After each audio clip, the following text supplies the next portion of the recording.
Hey guys, welcome back to my channel. It's me Swastika, and in this video I will be discussing 3 movies that I've recently seen and that have not only A, made me smarter, but have also B, helped me in one way or another in writing my political science related assignments.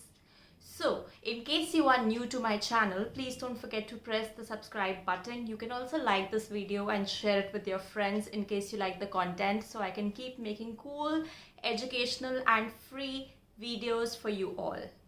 So, the first movie that comes to my mind whenever anyone asks me the best movie that I've seen in the past 1 year that has changed my perspective on a lot of things and has made me smarter and has also helped me in my political science related assignments is going to be The Imitation Game. This is directed by Morton Tildum, and this is a movie that I know a lot of you would have probably heard of because this is about Alan Turing, the guy who helped crack the German Enigma code and his love life since he was pro LGBTQ community. So there is a lot of masala related to his love life because he was let's say not straight, and his marriage was slightly tricky, and but he helped crack the German Enigma code during a time the code was considered impossible to crack. Alan Turing was also a professor at Cambridge.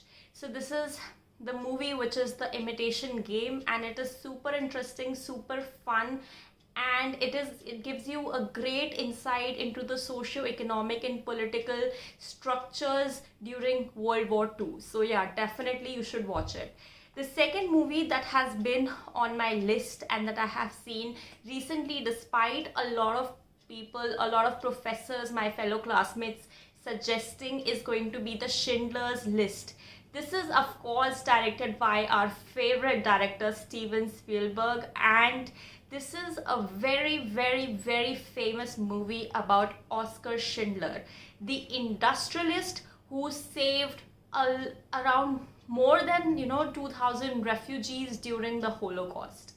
So when Hitler's Nazi Germany and the entire army was breaking down upon the Jews and killing them in concentration camps one by one, I.E. of the Holocaust, Oskar Schindler was this very cool industrialist who took the initiative of saving all these people.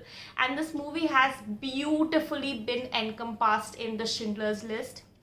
If you are somebody who is interested in world wars and wants to know the historical and the socio-political relevance and how things used to happen, Schindler's List is a great depiction of life during those trying times. It is specifically related to political science because it shows that despite being a capitalist, despite being an industrialist, you still can do good in this world only if you want to. Alan Turing is the second such example wherein you can be good if you choose to walk down that path. So again, that is related to political science, and that is another example you can use in your papers and your assignments. So yes, these two will definitely help you in, you can give them as anecdotes, you can give them as examples, you can give them as things you came across and liked. Great examples these two will be. The next movie that I'm going to discuss is going to be something I just saw like a few days back, and it's called First Man. A lot of you would probably think that it's not a very relevant movie, and it's directed by Damien Chazelle, but I thought it was relevant because it showed the space race that USA and the Soviets were having during the Cold War era. And it shows how for the first time Neil Armstrong became the first man to step foot on the moon, and the entire journey of Apollo gets showcased very beautifully in this movie. So if you are interested in all that content, and if you want to know what the space journey looked like when Neil Armstrong went and stepped on the moon, this is a great movie directed by Damien Chazelle that you can definitely watch. Okay, these were the three movies that just were, on top of my head, and just wanted to give you that recommendation. I'll also tell you about this Netflix series. It's called Snowpiercer, and this is about the CIA guy Leighton who gets trapped in a train which is moving infinitely across, and the train has infinite speed and momentum to move across the earth, because due to climate change the entire earth is in shambles. So it's a very long TV series, but it's interesting because Leighton has a left bent of mind. So the planning and the plotting in the movie, and Leighton constantly shrieking at people to get better, it provides an interesting insight into human behavior and how human beings react. So if I were to recommend another, a Netflix series from the top of my head, it would probably be Snowpiercer.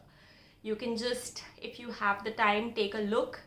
And yeah, one last movie that I actually saw 1 or 2 weeks back, which I would put in the genre of founders movies, is going to be The Founder. This movie, which is called The Founder, talks about Ray Kroc. Ray Kroc was the salesman slash later who became the founder of McDonald's. The initial founders were, of course, McDonald and Dick. So these two guys were the initial founders, but Ray Kroc slowly, removed them and became the main founder of McDonald's. And how his journey processed, what were the difficulties that he faced.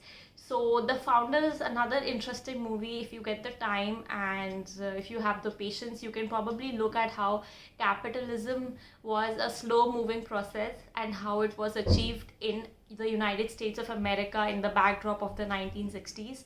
It provides like an interesting insight. So again, The Founder is the movie that I would relate to W. Rostow's 5 stages of economic development, and I would say that in 1960s America was probably in stage 4 of modernization, where there was heavy industrialization and people were moving towards science and tech, and how McDonald's slowly took that stage 4 to stage 5 into the era of high mass consumption and a fully developed capitalistic society. So this is relevant because every time somebody says McDonald's, the first thing that comes to your mind is capitalism, and then second thing that comes to your mind is United States of America, and that it says that there is a McDonaldization theory that in every country that a McDonald's has been established, there has been rampant capitalism. So the beginning of capitalism in any country has been McDonald's. So I thought that this movie was probably also interesting.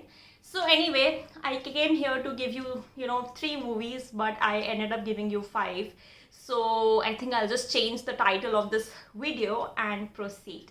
So if you guys like my content, don't forget to subscribe, don't forget to like, please share with your friends, and comment down below what you like, if you've seen these movies, what is your review, and so on and so forth. Thank you for bearing with me.